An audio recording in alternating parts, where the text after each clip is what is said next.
Reddit to do and welcome into More Important Issues. It is Wednesday, June 3rd. Guys are back on campus. Apparently the NBA has a deal in place, ready to go. Going to Orlando. I don't know if the MLB is ever going to come around. NHL's working back. Sports are coming back. I'm feeling it. It's a good news that sports are back. Obviously, with today's news of the passing of legendary Vol Johnny Majors. Sad, but we also are going to memorialize his life because you said it before the show got on. The man lived a long and fulfilled life, and he dedicated a lot of his life to Tennessee and Tennessee athletics, and we're going to talk about that a little bit and talk about what his legacy holds, especially here at Tennessee. So we'll definitely get into that. We've got a good show for you guys. We're talking about the football season. It feels so close. Hopefully everything can kind of maintain some normalcy or get back to normalcy, I guess.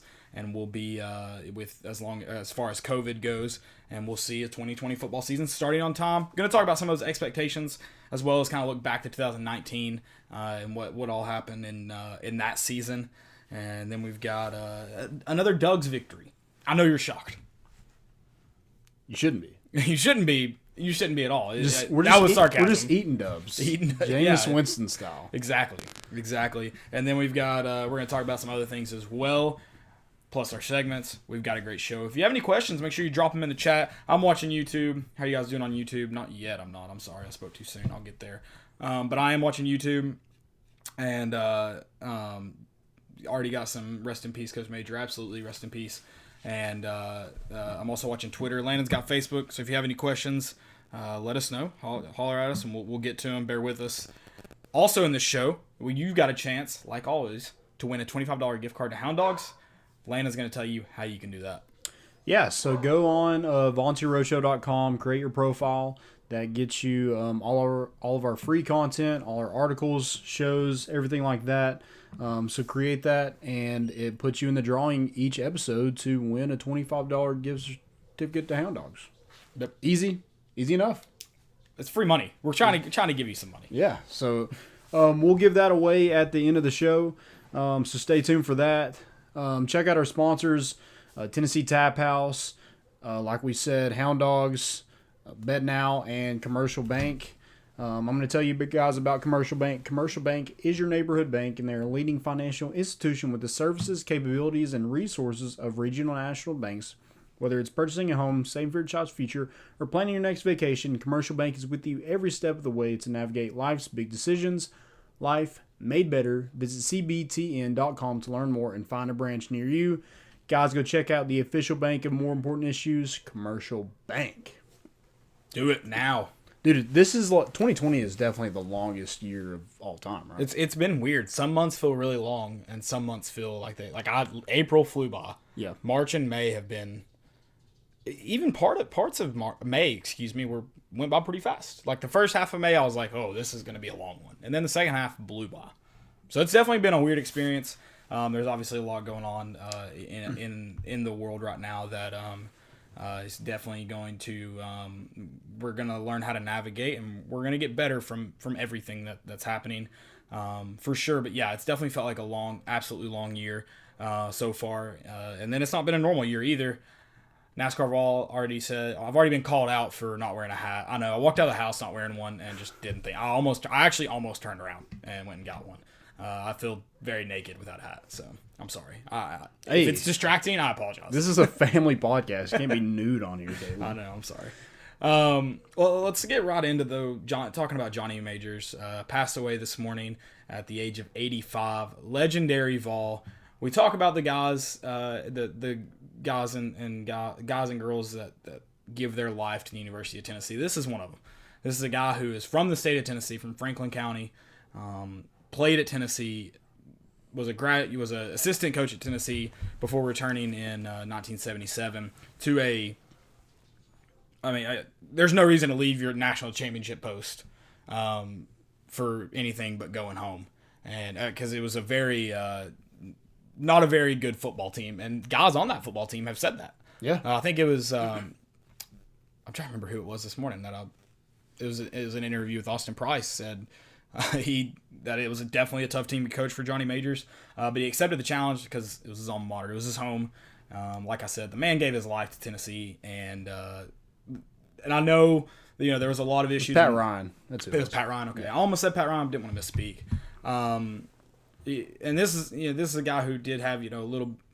I'm not going to go into details, but I mean everybody knows what happened in the mid '90s, and he didn't really come back to Tennessee for a while. But he was welcomed with open arms, and the university did a lot. That they did, were able to bring that relationship back together, and even retired his number in 2012.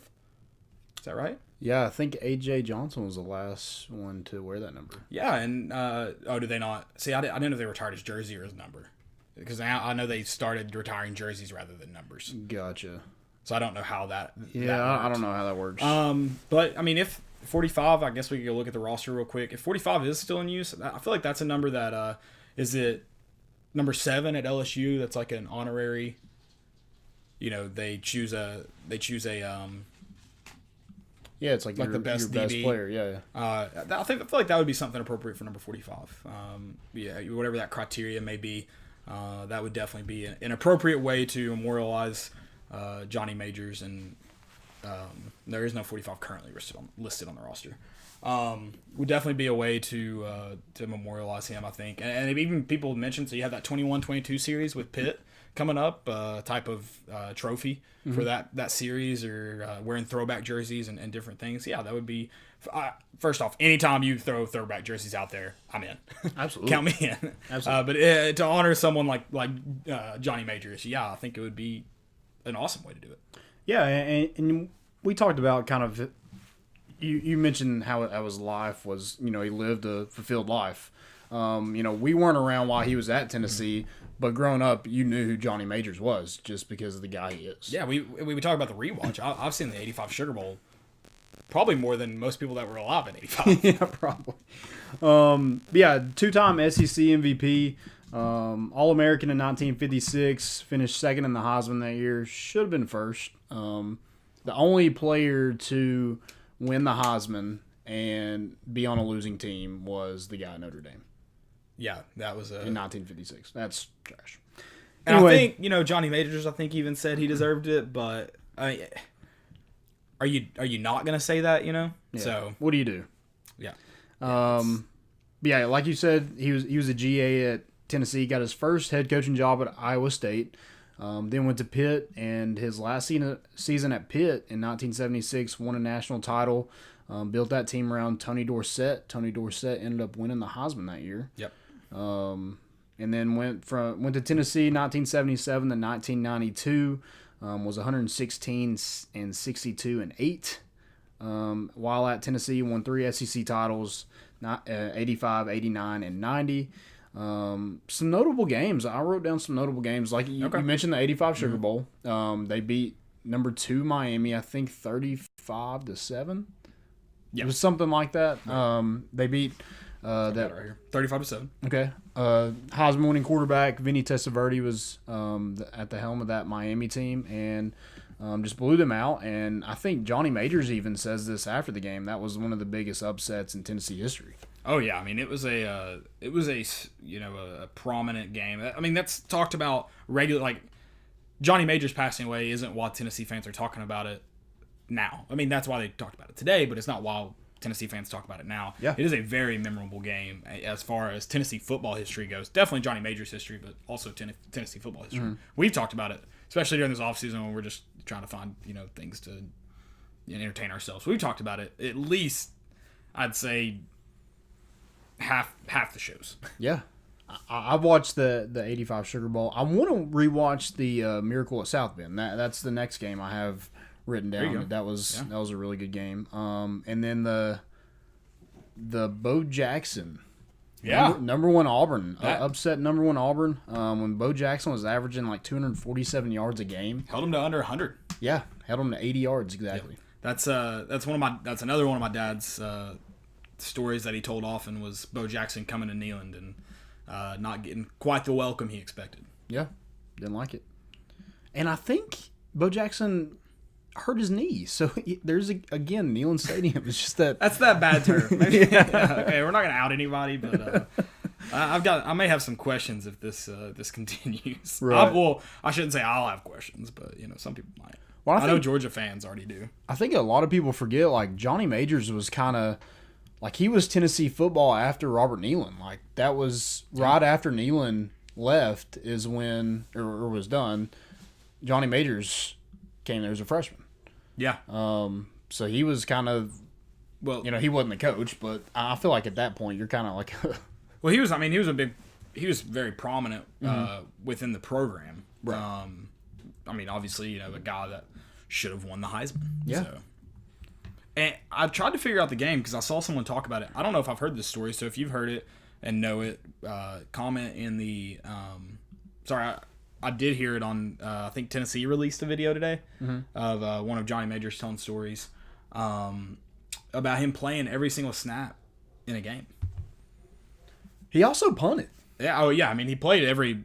And I read where in some games, so they ran basically the wing T, which, and he led the offense he led a lot of games in passing as well. Wow. So rushing, passing, and punting. So do it all. Should have won the Heisman. So he's the original. We talked about Boobie Miles. I can't remember who we were talking about. One of the guys that committed to Tennessee. Mm-hmm. Who was it? Oh my goodness. North Carolina. Ramsauer, North Carolina. What was his name? Yeah. Cayman Marley. Cayman Marley. Yeah. So turns out Johnny Majors was the original Boobie. He's the original Johnny Football. Absolutely. OG Johnny Football. OG. So yeah. If you've got any of your favorite Johnny Majors stories, I know you probably can't type them out completely in the comments. We may know them, so just type us a quick message. What's your favorite one? Favorite one to hear? Maybe favorite game. Yeah. You talked about some of the most memorable games. Favorite games. A lot of people too have posted some really cool stories about Johnny Majors, not just as a coach, as a person. I saw one today that he was good friends with someone that worked at the airport because he would fly out of McGee Tyson often, and actually wrote him a handwritten letter when he passed away. Wrote his family a handwritten letter. Oh, wow. And then just a few days ago, someone shared a picture of him in Lowe's talking with a family that he had met, or Home Depot one. Yeah, I think in Pat Ryan's story, he mentions, like, if you talk with Johnny Majors, of course it's going to turn into like an hour. Well, that's another story someone was telling. Someone tweeted out that they had went up just to be like, "Hey, coach, good to meet you. Go Vols." And he ended up like, "Oh, what do you do for a living? How many kids you got?" And the guy was like, "I gotta go. Good talking to you." So, just a very personal person that was a great guy and great. We talk about some of those guys that are great ambassadors for the University of Tennessee, and this is a guy that when you hear his name, he's synonymous with the University of Tennessee. Yeah. And I have a funny story. This is kind of more recent. He was at like the coaching clinic that Tennessee puts on, and he parks right in front of Anderson Training Facility. And he goes up and is shaking hands, I guess giving people hugs and everything, and which I guess you can't do that right now. But the security guard comes up to him. He's like, "Hey, Coach Majors, do you care to move your card?" He's like, "No, my name's on the road." Yeah, apparently they wrote him a ticket, is what they were saying today, and he's like, "I'm not paying that." And there's a rumor that when he came back, reconciled with Tennessee, that he was supposed to be allowed to park wherever he wanted to. So, if the road's named after you, I think you can park wherever you want. I think if you want to leave your car in the middle of the lane, I think you should be allowed to. They also had did you see the video? It's an older video. You probably saw it when it first came out, at least, of him directing traffic right there on 17th Street, I think, and Highland maybe. Okay. Him directing traffic on a game day. He gets out of the car, I guess traffic was moving slow, and got out. It might have been a spring game. I can't remember. And they tell him to get back in the car? Yeah. Well, he had to leave. Like, he was just directing so he could get out. Okay, so they went around so he could direct, I guess? No, they were like in line, like 6-7 cars back. He gets out. Okay, he gets out, walks up there. Traffic. Okay. Yeah. It's a pretty good video. It shows the clout this man had on campus. And yeah, you're not gonna listen. If he tells you to go or stop, you go or stop. Whichever. I don't care what the stop sign says. Johnny Majors told you what to do. Exactly. But no, there's obviously been some fantastic stories that either I've not heard or I'd forgotten that have come out.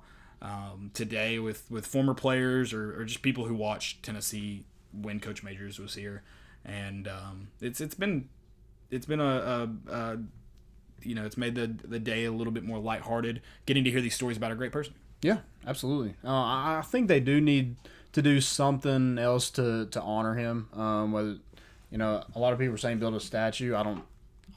I'd be fine with that. I would imagine you see like a helmet sticker, or like a patch on the field. I would imagine you see something more than just tweets and posts about. Because I mean, as sad as it is when just a normal is not the right word, but just when like a former player or former coach would pass away, it's much more important when it's someone who meant. You mentioned how he was Tennessee football, kind of after Nealon left. There were a few. There's plenty of coaches between him and Nealon as far as coaches go that are more that we remember and that were great. But it's Robert Nealon, Johnny Majors, and Philip Fulmer. Yep. Those are the first three names when you're talking about Tennessee football absolutely, or head coaches at least, that pop into your head. Yep. So it's definitely been that's a lot better lineup than the last three we've had. Yes. Pruitt. Yes, and I mean even it's definitely. I'm hoping Pruitt can somehow etch his name in that list of coaches. And you mentioned how the sorry, I'm trying to pull something up here. Maybe not gonna be able to do it right now. But yeah, you also hope Jeremy Pruitt's has an effect on the Tennessee program. If it's half as good as Johnny Majors, I think we'll be very happy where we're at. Absolutely. So that would be nice to do. Lynchburg, Tennessee. Where is Lynchburg? Is the oh my gosh, the Jack Daniels. The home of Jack Daniels distillery. That's right. Yeah. So that's like near, Frank, like kind of Nashville-ish. I think it's Murfreesboro? southeast of Nashville. If I remember correctly. Murfreesboro-ish. Yeah, I think it's southeast right in there. of Nashville. Okay. Don't hold me to that. I'm not willing to put my life on it or anything. But that's kind of weird, like how Johnny Majors and Phil Fulmer were kind of around the same area. Yeah, they both were. I think Philip Fulmer was Franklin, right? Manchester. Or Okay. Winchester. I get them both mixed up, but they're very close to each other. Yeah, very. I think it's Winchester. Middle Tennessee. Yep. We'll call it that. Yep. We've actually got a writer, Dylan Taylor's from Lynchburg. He is. Yeah, he wrote an article. One of our writers wrote an article about Johnny Majors today, so go check that out. I missed that. I'm gonna have to go check it out. I read it earlier. It's a good article. There you go. Thank you, Dylan Taylor. Shout out. Yeah. I'm actually not.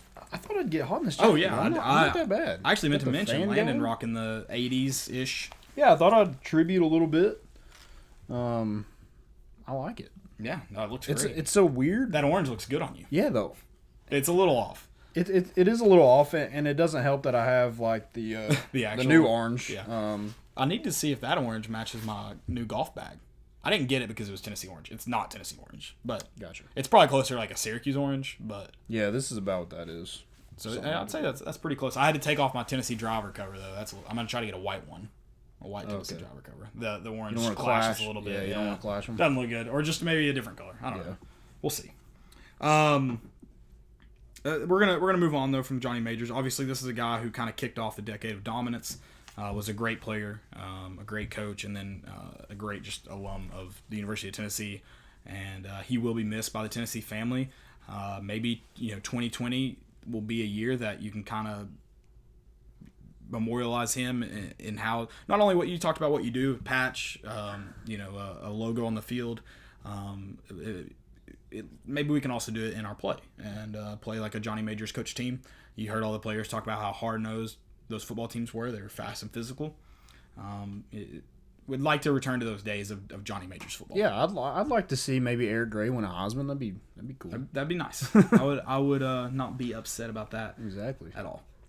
We're gonna talk about the 2020 season a little bit. We're gonna peek into it, and we've actually kind of touched on this subject a little bit, but it was officially released. I forgot to write down the number, how they ranked it, so I hope you got that number.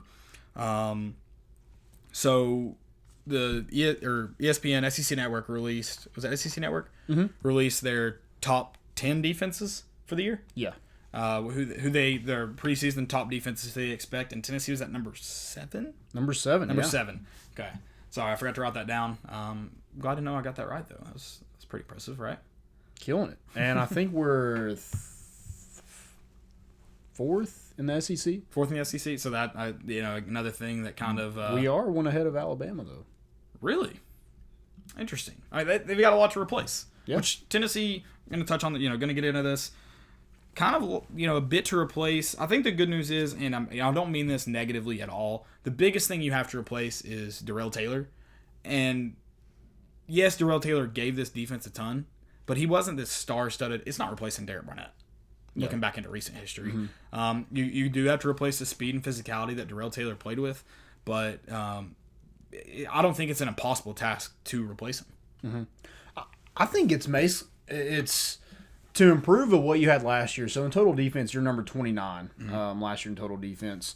The last time we were a top 10 in total defense was 2008. Yeah.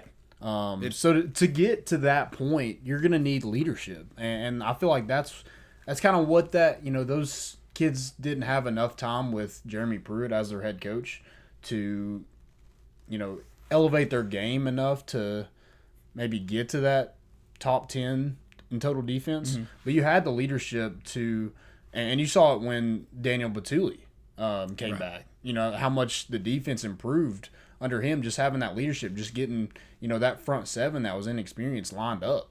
And I feel like you don't maybe not have the leadership that Daniel Batuli brought, but you have a lot more of the older guys that have not only are older, but have also had significant playing time.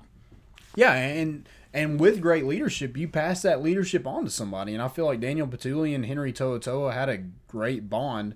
And I feel like Henry To'oTo'o is probably that next great leader that you have.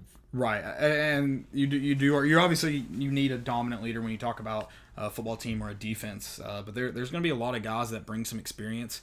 You saw Darrell Middleton come on at the end of the year. I think he's an example on that defensive line. You have Bryce Thompson, and I think Alontae Taylor could potentially. I'm kind of putting my hope in him. He obviously after the BYU game just did not get much of a second chance, but I think with his experience, I think he could do a lot for this defense. And I think the corner position is going to be a lot of fun this year because you don't drop off when you get into your 2s. Yeah. Yeah. Okay, maybe you slightly drop off, but you're not dying when you go to your 2s. You have capable guys at 2s. Yeah, right. And I like what you said about Alontae Taylor because he's with that Vol leadership. So I feel like the leadership is probably there. He just got to be more consistent on the field. Yeah, I would agree with that. I mean, he's got pretty much every physical. He's a specimen. He's fast. He's strong. He's long. He just gotta keep his eyes out of the backfield. Yeah, I think the biggest question for this, you talk about this high expectations for this defense. I think the biggest question is the defensive line. I think a lot of people want to point to the secondary, specifically the safeties, because you lose guys or a guy like Nigel Warrior who really came into it at the end of the season. But you also still have Jalen McCullough, Travion Flowers, Balin Buchanan, Sean Schamberger, and then you have at corner, obviously, Thompson, Taylor, Burrell. I mean, a lot of these guys that are going to be just fine. So I don't think there's a question really at all in the secondary other than you're probably thinking who can replace, because Warrior had that leadership. Yeah. Not as significant as Batuli, but he was a leader. Yeah. So I don't think you have a ton of questions at secondary other than maybe asking who's going to step into that leadership. But now Bryce Thompson has 2 years under his belt. You talked about Alontae Taylor being a part of that leadership. Sean Schamberger started playing really well at the end of the year. Yeah. I think you have plenty of guys who could step up into that role. Now I think you just look at that defensive line. Who can you replace? Or can you replace Darrell Taylor? You've got some great outside backers to point to that you think you can. And I think the interior line improves. I mean, I'm super excited. When I saw that, I was like, man, we're competing. Our defense is competing with some of the best in the country. Yeah. You want to start winning games against Florida, Georgia, Alabama. You start recruiting, number one, with them. And then you start competing with them on the field. And that competing with them on the field, it's going to take more than just that to beat them. Right. But you're heading in the right direction. I mean, I think I think it speaks to the level of talent you have. You talked about how you like being in the mix with those teams. I think it speaks to the talent you have on your roster when you're placed in those preseason polls. Yeah. Because all you have to go, you don't have results to go off of when people are doing that. It's just who do you have on your roster. And so I think it speaks to the level this roster's at, where it was 2, 3, probably even a year ago. Yeah, I mean, 2 years ago in 2018, we were number 77 in total defense, and 29 last year. Yeah, I think coaching is one thing, but it's also getting the right guys in here. Absolutely. SEC Dog said if y'all beat Oklahoma week 1, Tennessee will be back until week 2. We play Oklahoma in week 2, and yeah, you're right. Tennessee will be back in week 2. Yeah, we'll be back. No, I'm excited about this defense. I think it has legit talent. I think you do have to answer a lot of questions. We talk about how important the line of scrimmage is all the time in the SEC. You hear former players talk about it all the time, coaches all the time, how important it is. If that defensive line isn't good, there's only so much your backers and secondary can do. Yep. So it's going to be very, very important. And if you really are curious, we do kind of go into depth in those positions when we talk about stat leaders. You can go back and listen there. That's a episode where we specifically talk about that, and talk about who could replace Darrell Taylor specifically as our sack leader, because you do lose that guy who I think he had the most hurries and the most sacks on your team. Yep. So it's gonna be a job to do, but I like the talent we have here. I like the talent that the coaches have brought in, and you have some young guys that could be very impactful on the defensive line this year. Yeah, absolutely. And you have a lot of veterans on there. I think you have 8 or 9 seniors on the defensive line. I didn't realize that. See, but I mean, like you didn't realize that because so many guys produced last year. So many guys, it wasn't just 3 or 4 guys played the whole time. They mixed those guys in. And so you especially saw a lot of it with Kentucky because they ran so much at you. You had to throw different guys in there. But, I like the defense. I like that we're becoming, I like when we got Pruitt, we're like, oh, man, this is a defensive guru. But people were like, yeah, we got to see it first. And now we're starting to see Pruitt definitely is a defensive guru. Yeah, you kind of saw flashes of it in that first year, but I think you also kind of saw from year 1 to year 2 the talent disparity in those years. Yeah, so it's exciting. I think there's going to be a lot of guys on that defensive line that you should look to be impactful. It's just a question of really can they do it, because they haven't really done it yet. Right. So I'm excited to see it.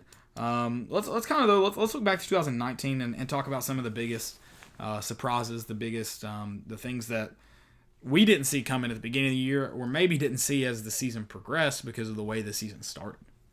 My first one is, and you mentioned it for the defense next year with the amount of impactful freshmen. That was my biggest surprise, is how many freshman contributors came in and played right away. It was Henry To'oTo'o, Eric Gray, Jalen McCullough, Darnell Wright, Wanye Morris. Warren Burrell started those games where Bryce Thompson was out. And then played a lot when Alontae Taylor was struggling, too. And Brian Maurer's another one. So, just a lot of guys that were able to get experience, and that's what's going to help you in the future. Nigel Warrior and Daniel Batuli and Darrell Taylor, they didn't really have those guys in front of them to kind of mold them into the players they are. For whatever reason, they just didn't. These guys got to sit some, but also get experience, and that's the best way to get better is game reps. Oh, absolutely, and I'll kind of I'll go along with the players. Hold on, what was the Butch Jones reference to like mental reps? What was his? I think it was just guys aren't always getting physical reps; they're getting mental reps. It was, but was there an actual name for it? It wasn't mental reps, was it? I cannot recall specifically. I thought it. I mean, he had so many. 63 strain. Is that what it was? 63 strain. God, I watched that video the other day where he just stops in the middle of the maxims to spout off all that bullshit. Yeah. Oh God. I'll kind of touch on the players though that kind of surprised us too. I'll go with. I think at the beginning of the year, you kind of thought Tim Jordan might be that premier guy, the premier back, and that was shocking. I think a lot of people expected to be Todd Chandler.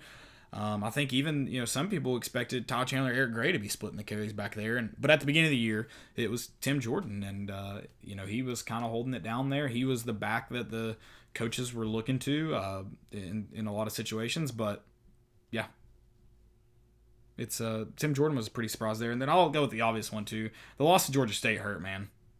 It hurt. Yeah, I think both of those games, Georgia State and BYU, were just shocking because you hope that you were getting past that, and BYU and getting past playing them close, right?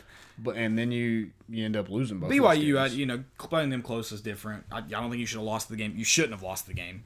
Period. That was what was crazy about week 1 to week 2 is you beat Georgia or you lost to Georgia State, and then you're just going just beat BYU and you're moving past this. Just beat BYU and you're moving past it. You played pretty good. You make some mistakes that are key, but overall, you looked like you were going to do enough. And then busted coverage. Yep. And then you even get a chance in overtime, and you just felt that there was not just kind of laid down enough there to win. Yep. And it hurt, and that was definitely an up and down. And I think after you leave, you left BYU, you play Chattanooga, and you're just going, we know it's going to be vanilla, we know it's not, but just go win, do it convincingly, and let's move on to Florida. And then you're kind of hoping that you can bounce back at Florida. And you just play terrible. And then apparently that's the meeting that kind of turned things around. And I know it doesn't look like it when you got, spanked by Georgia, but there was flashes. You had a young quarterback that was in there. It felt good. Yeah. And it was a bad loss, but overall you're like, maybe there's a chance. I think I know I felt against Mississippi State. I was like, this is the last ditch effort. Like if you don't win this game, you are in trouble. And they did. And did it solidly too. It was you played great football. Were mistakes made? Yeah, but you were able to kind of hold into your own. And then you went to Alabama and you're just hoping for a good game. And you were so close to making it a great game. It hurt how bad it was. Mm-hmm. Yeah, I think everybody was, those games that it was Vanderbilt, Missouri, Kentucky. Not really Vanderbilt. Missouri, Kentucky, Mississippi State, South Carolina. Those games are like, okay, we can't lose this game because we can't lose another game after that. Exactly. Because you already kind of counted Alabama as a loss. Right. Well, and that Mississippi State and USC were probably not the must wins really going into the season, but they progressed that they were must wins. Right. So. Yep. Got to win those home games. Yeah, that was. I mean, we're never gonna forget about the Georgia State. Yeah. No, it's gonna hurt. That's what everyone wants to tweet you and remind you anytime Tennessee does something good, and it's like, believe me, we don't forget. Yeah, we remember. We do not forget. One of mine is how much the defense improved when Daniel Batuli came back. We talked about that for the defense. Mm-hmm. But dude, it was just like a different team. Yeah, I think a lot of people knew how important Daniel Batuli was to that defense, but it definitely highlighted it when he came back because we were not good when he was not there. I mean, and you're relying on, a freshman, a true freshman, and then you're relying on Will Ignont and Shannon Reed, who hadn't had a lot of game experience. Yep. So, yeah, it was all about that. I feel like it was all about that. Daniel Batuli is great, but it was that leadership is what kind of set him over the top. Right. Right. It was also leadership reps. Yeah, is that what it was? Leadership reps? Oh, gosh. That's bad. The Batuli definitely, I think everybody knew he'd have an impact, but how much of an impact was very surprising. And then, I think the season was marked by, a 6-game winning streak that was not expected and came with its own hurdles. Yeah. I think in the middle of that was the Jeremy Banks stuff. I can't remember exactly what week that happened, but I believe I remember things feeling like they had turned around. And then the arrest happens for a guy who was getting more time on the field. I think it was right before Mississippi State. Was it right before Mississippi State? Because do we play UTC? Is that where he had his interceptions? Yeah, the 2 interceptions. I feel like that was his last game. Okay, I was thinking that it happened either after Mississippi State or after South Carolina. Mm-hmm. It was after. It was 10-4. Was that October 4th? I don't know. So it wasn't quite. It wasn't during our run, during Tennessee's streak, like I thought it was. But just before the streak started, so it's definitely a bounce back for a guy who's starting to find his way onto the field. You thought that could have really hurt the trajectory of the season, but obviously it didn't hinder it. So it was right before Georgia. Right before we played Georgia 10-5. Gotcha. There you go. Gotcha. So I wonder. Okay.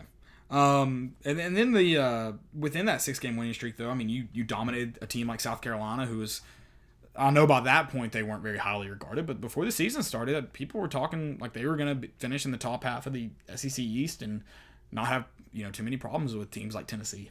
So that was definitely a good, kind of a surprise for Tennessee to dominate like that, while also right in the middle of a really, really tough quarterback situation. Yep. Where Brian Maurer was out. JG was what we thought, obviously not the guy then. And I'm not saying he was the guy, but he helped win that game. So yeah, I think, and you talk about that quarterback situation, how dominant Juwan Jennings was, even with the quarterback play being so bad. Yep. He almost had 1,000 yards, and how many. I mean, we didn't have a great running game at that point, so you had to throw. But I mean, having a different quarterback in there, having the timing off and everything like that. But I mean, the guy just went out there and made plays, and that you can't ask for anything more than that. God, I'm gonna miss Juwan Jennings. I'm gonna miss him so much. Yeah, and he sat out a whole year. I mean, we forget about he played like half a game in that Georgia Tech game, and then. The next year he came back and had a okay season. I don't even think he had 500 yards. And then he knew this was his last year and balled out. I hope Jeremy Banks is able to, take that year off, or I guess that half a year of what he did last year, and just come back with a vengeance like Juwan did. That would certainly be nice. Juwan, was it this? I know it was the fall before he came back that he didn't really practice much in fall camp. This camp he wasn't 100% either, right? I think he had Did he have surgery? I think he had like a knee scope right before it. Gotcha.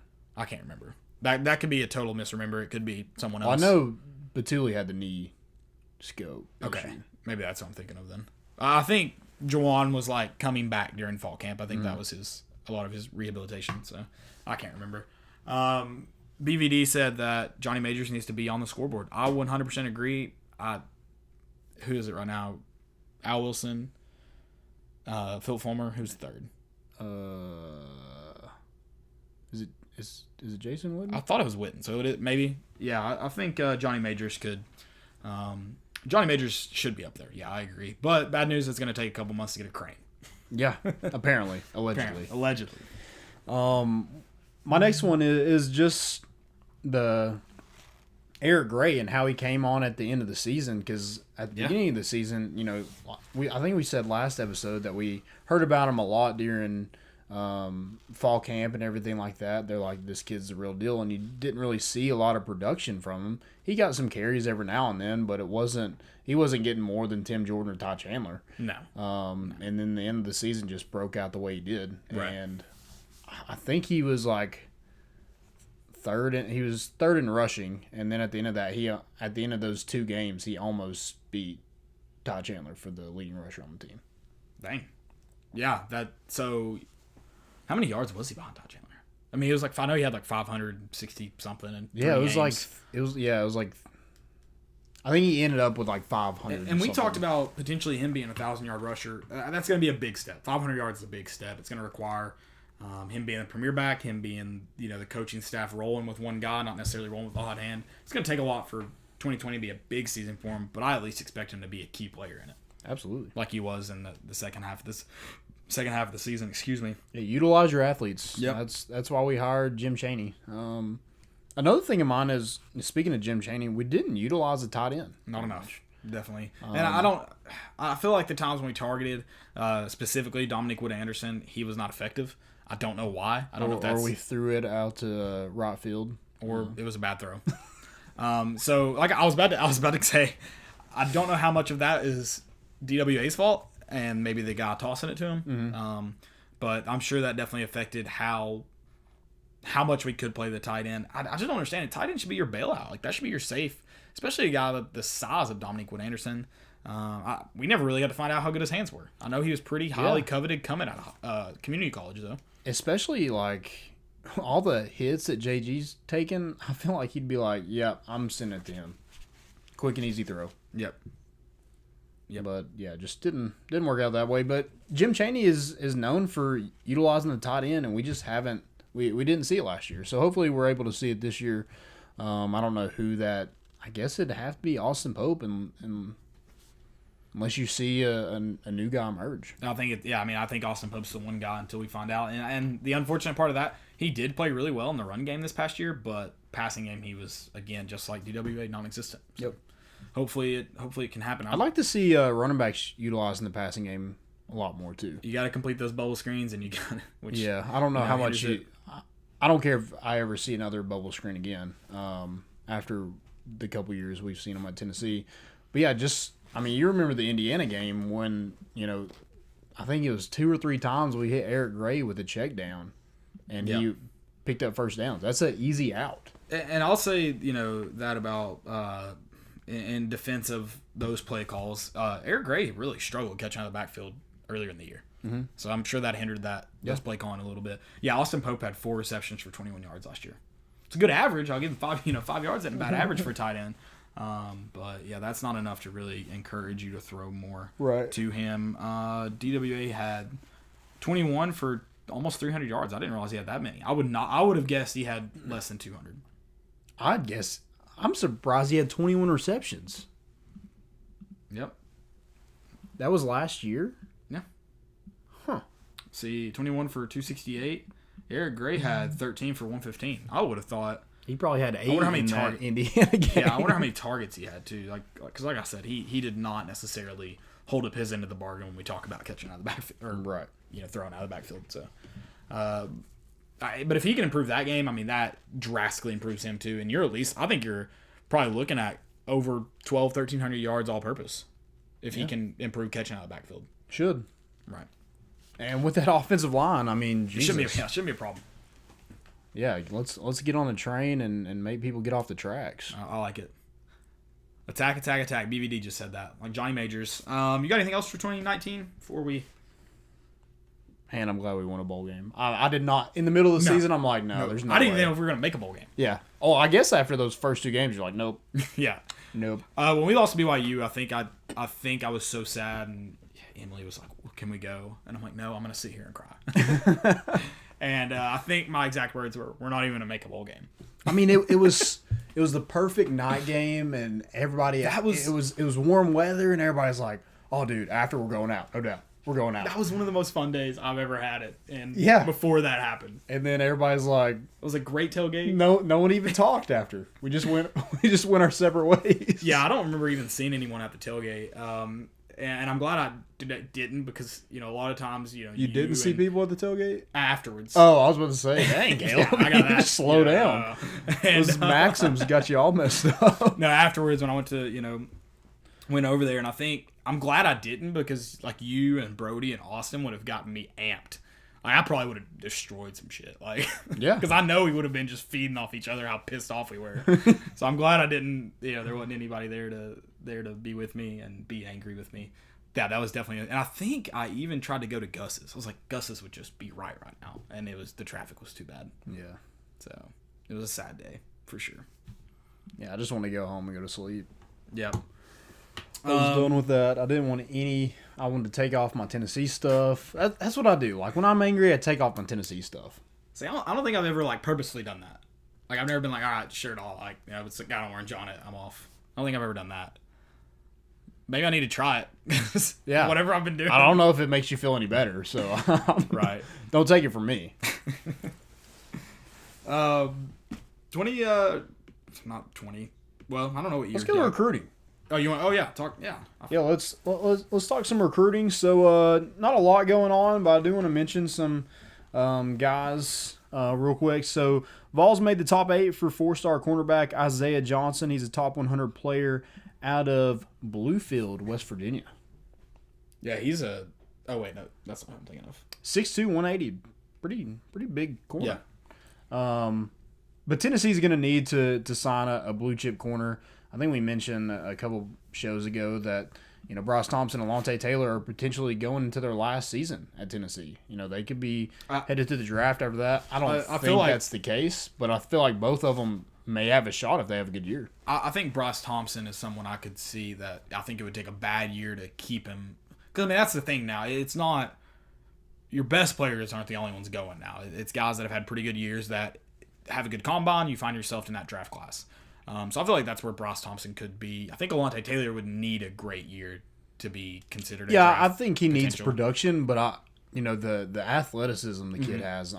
If he got invited to the combine, somebody's going to take him because the kid's a freak. I wouldn't disagree with that, but I think Bryce Thompson has the better chance. I think he's kind of only if you have a bad year would you be taken out of that consideration. I think he could have a decent year and still be. He's had the production value that I think. I just don't know about his speed. Yeah, and if this was even like 5-8 years ago, I wouldn't be saying that because that wasn't the necessarily normal thing. It was only your best players really had the opportunity to go out their junior years. Now it's like everybody kind of has that opportunity. Right. So. Yep. So Tennessee definitely needs to sign a big time cornerback. They'd love to sign the kid out of Bluefield. Yeah. Maybe Darnell Wright can help in that regard. He's up from West Virginia. Yeah. Everybody from West Virginia knows one another, unless they're hated rivals. Yeah, it's not a very it's a very big area, but not a very population big area. Yeah. And then the Vols did not make the cut for 4-star offensive lineman Dietrich Pennington out of Cordova, Tennessee. Kind of a head scratcher, I guess. But they're still going to swing. They're still going to be in his ear, and it's not too far away from Tennessee where if he's able to come on a visit, they might get back into the thick of things. Gotcha. And then they're trending for a 4-star tight end, Hudson Wolf. Real quick, Cordova that's where Jeremy Banks went to high school, right? So is it not the same high school? He goes to ECS. So okay. Gotcha. That's the hardest word in the English dictionary. Evangelical Christian. Oh, nice. Okay. Yeah. Gotcha. You said that right, by the way. Okay, appreciate it. I struggled. I had to think. Sorry. I had to really think about it. I just sounded out in my head and then pronounce it. I should say this. You said it how I would say it. That doesn't make it right. Doesn't make it right. Wonder how they say it in Bluefield, West Virginia. That sounds like I don't know. That just sounds I can't remember where. Like a weekend, like a scary cabin getaway in Bluefield, West Virginia. But like I said, they're trending for 4-star tight end Hudson Wolf out of Savannah, Tennessee, in Hardin County. Made up some ground on Ohio State. Take that, Ryan Day and the Ohio State. Yeah, Urban. I guess you're not there anymore, but you're still kind of there. You're always going to be the school that Urban Meyer was at, and Florida. F Urban Meyer, dude. F him more than that. Well, we're going to talk about this guy later, but I hate him more than that guy. Well, let's get to that guy. Hold on. Good news before we get to that guy. Doug's. Undefeated. Also, senior day win in the snow. Yep. What a win. And he quit before the game really started to put on orange britches. You got to. I hope. Trey Smith was probably in his ear. He's like, no, absolutely not. I will put you on your ass. I need to see a day that the Tennessee football team has to go back in the locker room and change because we don't have orange britches. Or it's kind of what Lane Kiffin did, except with black jerseys. Yeah, so the Alabama game. Beats Alabama. I guess we got to go back. Yeah, it goes in overtime. Has the big heart to go for 2. Or his ball's bigger than Jeremy Pruitt's. Or Doug's bigger than Jeremy Pruitt's. Same size. Yeah, because I think Jeremy Pruitt does it too. Oh, Jeremy Pruitt does it. And he walks to the locker room, double burden, Alabama singing, "We Don't Give a Damn." By the way, stick around for our outro. I got a surprise for everybody at the end. Great outro today. But double burden singing "We Don't Give a Damn" about the whole state of Alabama. That'd be great. Yeah, he actually called Rashawn Golden to come help him with his post-game presentation. Oh, so he like showed everybody how to flip the bird. How to Yeah, he was probably flip off Alabama. Okay. Yeah, Okay. Rashawn Golden came to practice and did a little presentation before Friday, during walkthroughs. So it's like Tanner off Bad News Bears teaches Lupus how to flip somebody off. Exactly. And they're just like in each other's face. Exactly that. Okay. Rashawn Golden has been great for character building, if you will. And telling the terrible people of Alabama to where they can suck it. Yeah. I love it. Yeah, I think Jerry Pruitt goes for 2 there. So Doug's is just following the heart. I was really good. Like, I know it's 3 yards away, but if he sent Caleb Presley over the top for the win, that would have been greater. I think you got to go. But with then you got to go. Do you have big balls, or are you just an idiot? Exactly. Was JoJo Smalls in the game? He scored it. See, I need JoJo Smalls to go over the top of the pile. So yeah, he loves the shark wheel. I know shark wheel is not quite the over the top. I don't know if this is. He likes the cross too, but it's still a running back wheel. Yeah. But he does love I love the shark wheel. I'm a big shark wheel guy. The shark wheel is a very pleasing play to watch. Yeah, it's great. I hope I see a running back by the name of Eric Gray running a little wheel route. Because every time you're like, okay, you're putting a tight end or you're putting a linebacker on my running back. All right, I'll just wait a second and throw this ball. I need to see a safety hold the running back wheel and let him hit that deep post one time. That's what I need to see. Be great. Is it a deep? I'm trying to remember shark wheel. He always shows it, and you're like, of course. Yeah. Dude. And he's playing Ole Miss in Atlanta. What about that? Yeah, Lane Kiffin. Heading to Atlanta. That's awesome. Did he play somebody after Alabama, or did he? So he played Missouri. Missouri. Okay. Kind of beat them pretty bad. I got a 50 burger. Oh yeah, we got a 50 burger that night. That's right. And then struggled against Vandy today. Hey, it's okay. Like he said, rivalries make it tough. A win is a win is a win, but hey, you gotta win against Vandy. You gotta be Vandy. There's no ifs, ands, or buts. Take care of business. He did. He took care of business all year long. But dude, there were some close calls in '98, so it's really feeling like '98. It really does. Right. But yeah, just big heart, big heart. Oh, huge heart. Yeah, huge. I do want to mention something. We were talking about recruiting, and somebody just tagged me in this. Okay. So, Markel Benton is a former 4-star inside linebacker. Top 100 player is actually entered the transfer portal. So I think he got suspended. Entered the transfer portal. But SEC Mike pointed out that his leading recruiters were Derek Ansley and Jeremy Pruitt. So where was he at before he transferred? He's at Alabama. Alabama. Yeah. Okay. Yeah, they're his leading recruiters. So I don't know. I mean, there again, anytime there's a transfer, you gotta make the connection to Tennessee. There's got to be some kind of way that they get to Tennessee. Mm-hmm. That pipeline going. Do it. We need it. That's all I got. Dude, the boys are back. The boys are back. We're back on campus. Yeah. With masks. Voluntarily. Voluntarily. Masks. Temperature checks. I love it. Love it. I love to see the boys back. Absolutely. Let's start talking about a little Dabo Swinney real quick. I don't want to stay on this too long. I just want to harp on this man. You're an idiot. Dude, he's the worst. You're an idiot. You can't. Who's the assistant coach? I meant to look it up. Did you get a name? I did have the name. Buddy, how stupid can you be? And then Dabo, it's the same thing as Urban Meyer. This assistant isn't prominent. Why are you sticking your neck out there to keep this guy on your staff? Why did you not fire Zach Smith the effing moment you got? Danny Pearman. And then you have this random dude who coaches what position?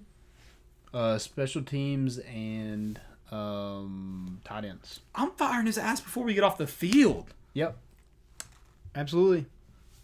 You're an idiot, Dabo. You're an idiot. Yeah, so my thing is, like, you look like a bigger idiot, I guess, if you fire him now. You can, well, you have to fire him now. But yes, you're right. They're folding to social media. I mean, yeah, you can't win now, but you have to fire him. Yeah. You're right. That Yeah, you look like an ass. And there's a rumor about him funneling money through a church. Right. So before, if you don't know the Dabo story, so an assistant coach used. Someone tweeted that an assistant coach used a racial slur on the football field one day. I think it sounded like several times, and then the assistant coach did not get fired, and is still there currently. And this was several years ago. I don't know what he said about the Floyd stuff, but I'm going to imagine that, judging by everything else he said, is probably very dumb. But I don't know that statement. I'm not going to get into that because I don't know it. I know that that Clemson's athletics confirmed that the assistant coach did it. They're not even combating it and kept him on staff. Yeah. You're an idiot, Dabo. And You're then, a moron. And then the assistant coach comes out and apologizes. But dude, his apology was so bad. It was just like, yeah, I overheard it and I repeated it. But you've been working in athletics for how long before that? Yeah, you didn't know that was a word you shouldn't say. You've been working around young black men for how long? And I'm assuming he's white. Yeah, he is. The only way you could use that term would be derogatory. You cannot say that. No. You cannot say that. So he basically said, I repeated it. Just like... No, you're wrong. And you should get fired for that because of what your position is. And you used it derogatorily, apparently, is what the tweet said. Fired. Yep. Before you get off the field, you can leave before we leave. You're fired. Yeah, the funneling money through the church, it doesn't surprise me. I mean, I know they're not in the SEC, but that's SEC football country. I mean, I would be more shocked if there aren't more churches in the SEC that have those, classic $100 handshakes on Sundays with the student athletes. But I just love how, Dabo Swinney, thinks he's just, I wouldn't say he thinks he's better than everybody, but he just acts kind of. He's annoying. He's one of the most annoying human beings I've ever watched. The underdog thing, his team is always the underdog, no matter who they're playing. They could play New Mexico State Western Community College, and he'd be like, we're the underdog. They didn't pick us this week, guys. Yeah, they didn't pick us. You're not number one. Yep. I'm so sick of that. Dude, you've won 2 national titles. I wonder if, I would think. Because, apparently the underdog approach is the only approach that coaches use. Has there ever been a coach that's been like, hey, we're the best effing team in the country, and now we're going to go out there and step on these people's throats and prove it to them? Yeah. Has there ever been a coach that said that? I would. You should. I mean, that's what it essentially, we are all about the take no quarter approach. Yeah. We don't, we want 50 burgers. We want 50 burgers. We want shutouts. Yeah. And I get as a college coach, you kind of have to pitch your way into the top, into the playoffs, but at some point, you're in the Power 5 conference. If you go win ball games, you don't have to pitch yourself into the playoff 4. And then if you're really good at football, it shouldn't matter who you play in the semifinal. Just go win. Yep. You get a chance, you're in there, go win. NASCAR ball, Dabo obviously is a great coach, but that doesn't take away from him being an annoying human being. Yeah. Well, and I think it was 2017, his players wanted to go, do a peaceful protest somewhere, and he would forbid them to do it and said that it was a distraction. I don't remember him doing that, but I know he had some not great comments on Colin Kaepernick. So. Yeah, that too. But yeah, I just, for a guy that uses his platform to, say his faith, and I'm not hating on him for doing that. Right. But you're not going to let your own players use their platform to protest something that they feel passionately about? Really? Yeah, I don't like Dabo. I'll say it. I mean, I don't care. He's annoying. You need those players. You don't win national championships without those players. That's the bottom line with Dabo, too, is I don't think he has publicly stated his appreciation, I guess, for his players. Yeah. I think you can tell some of the coaches, and I don't think necessarily every coach does that, conveys that appropriately, but I don't know. Dabo is very annoying. I think I'm not saying he's a bad person, but I think he is a fraud about a lot of the things in his personal life. Yep. So, if you really want people to not view you as, a lesser team because you're in the ACC, play a better schedule. That too. Very annoying human being. Great coach, very annoying human being. So, let's go to our segments. Jumbotron, you told it to me and I've already forgotten it. Worst uniforms in the SEC? Worst uniforms in the SEC. Okay, do you got one yet in your head? Number one, mine would definitely be Vanderbilt.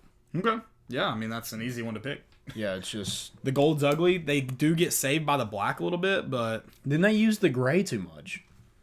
It's like yeah, they need just stick with the black. The black makes any uniform look good. Yeah. So stick with the black. My first one's Kentucky because they, number one, stole the checkerboard from Tennessee. Stolen. And number two, they use like blue and black or blue and blue checkerboards. Yeah, And what it's is your so primary ugly. color? It's so Or ugly. your secondary color? I know some people like the chrome helmets. Chrome helmets are ugly. I hate chrome helmets.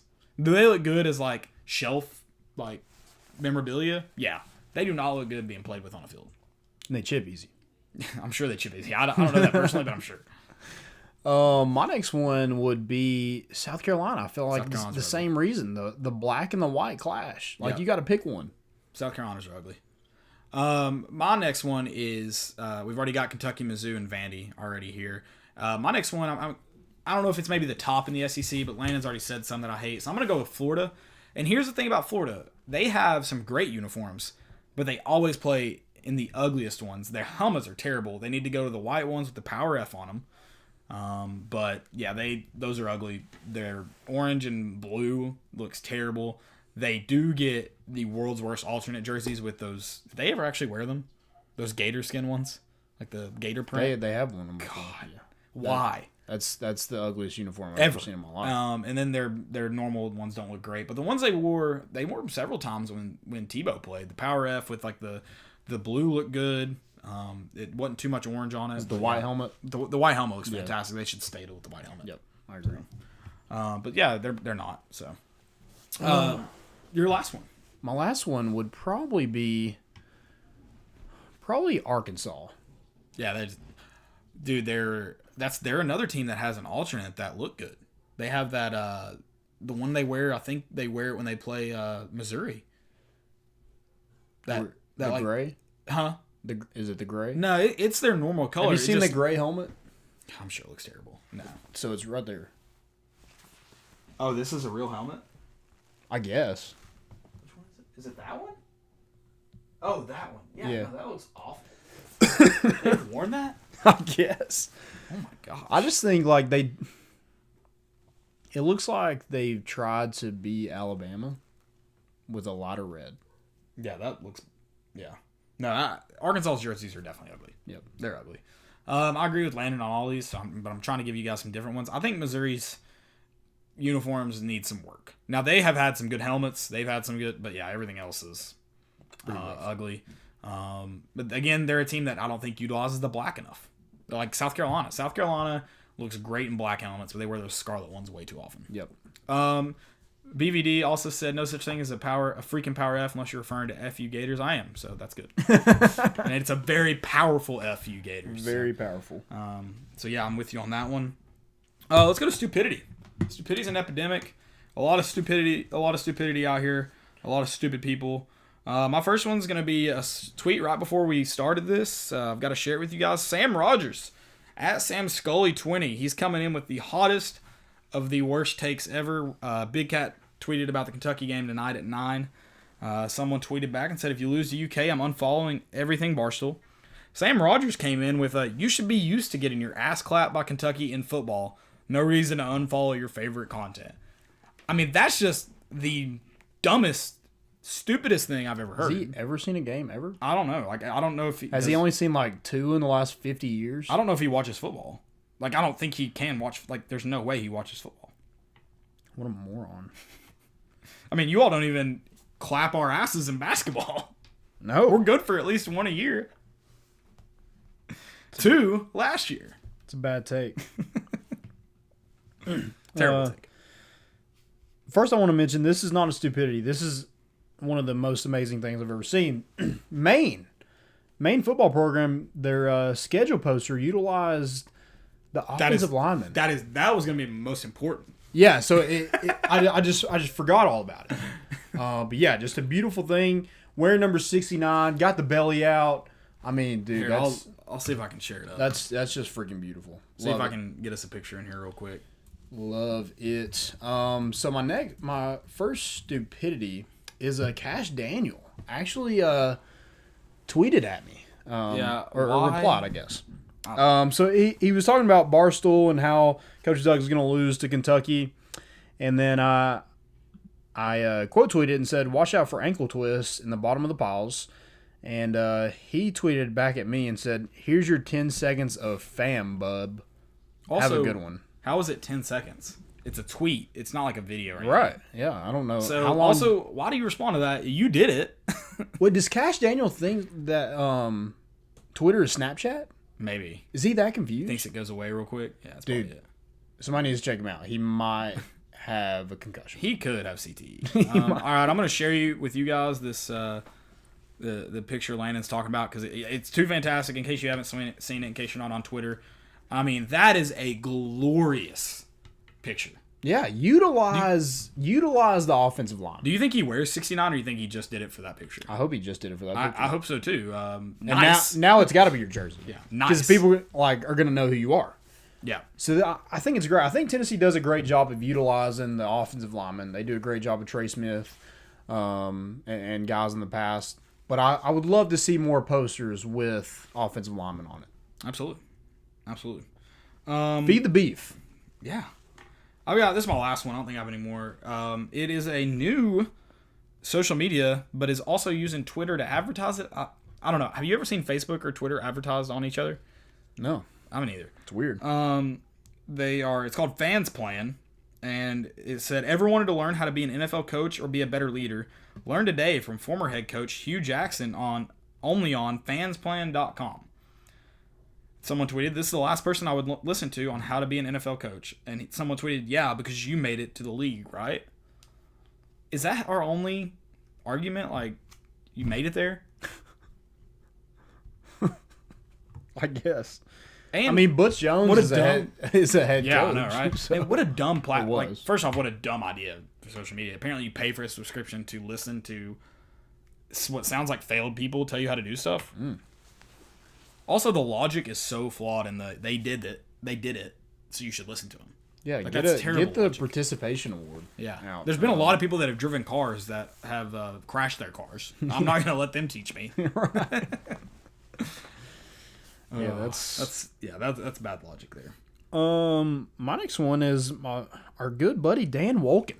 I actually had to I had to get somebody to send this to me because I'm blocked. I'm not blocked, and I've said some hateful things to him. I thought I would. I guess not hateful enough, Caleb. I'm not. You're not part of the cool kids club. But so the Atlanta Braves, did their they kind of talked about the situation going on with racism, and they just wanted to let everybody know that they back everybody. A lot of teams are doing that. And so Dan Wolken comes in and says, "So no more tomahawk chop, right?" I mean, a lot of people think it's I'll give them that. A lot of people think it's racist. I haven't read enough about it. Yeah, but I mean, it's not like they were literally just like backing the situation, and you come in with, I just don't understand. Like, what does he do? Does he just stay on Twitter and just try to call people out all day? Oh, yeah. I mean, that's it. That's his only job. So dumb. That's his only job. That's all I've got for stupidity. Yeah, I guess that's all I got, too. Dan Wolken. Round out the Dan Wolken West Rucker Stupidity Award. Congratulations. You win it this week. Every week. Every Always. week. Yep. It's probably the only thing you've won in your life, so congratulations. I'm glad. But you made it. Yeah, I'm glad More Important Issues could assist you in this fantastic award. We're proud of you here. We are. That's all I got. That's it. Guys, follow us on Twitter. Follow us on Facebook. Follow Volunteer Roadshow on Twitter, Facebook, and YouTube. You can find a ton of content there and on volunteerroadshow.com. Make sure you create that account. You'll be entered to win a drawing each week. Landon's about to give you that winner. Make sure you hit retweet, like, share, whatever it is. Guys, we appreciate you guys listening to this show tonight, and always. We really do. It's always fun to be with you guys Sundays and Wednesdays as well. Appreciate you. Landon has got a winner for the Hound Dogs $25 gift card. So the winner is Jeremiah Boshier. Jeremiah Boshier, congratulations. I think I said that Not right. how you say your name. We apologize, but you won a gift card, so that's all that matters. I mean, how would you say it? Not that you would be right if you said the same way. Yeah. That looks like it's definitely Boshier. Like, I don't know how. Yeah. Okay, cool. Yeah. Jeremiah Boshier, congrats. To cash that in, email Billy Ratliff at volunteerroadshow.com or Bobby C at volunteerroadshow.com within a week to claim your prize. Guys, that's all we got. We're in June. That's weird. It is weird. Welcome. But hey, we're getting closer to football season. Hopefully. Hopefully. That's all we got. We're bringing the boat in, and we out.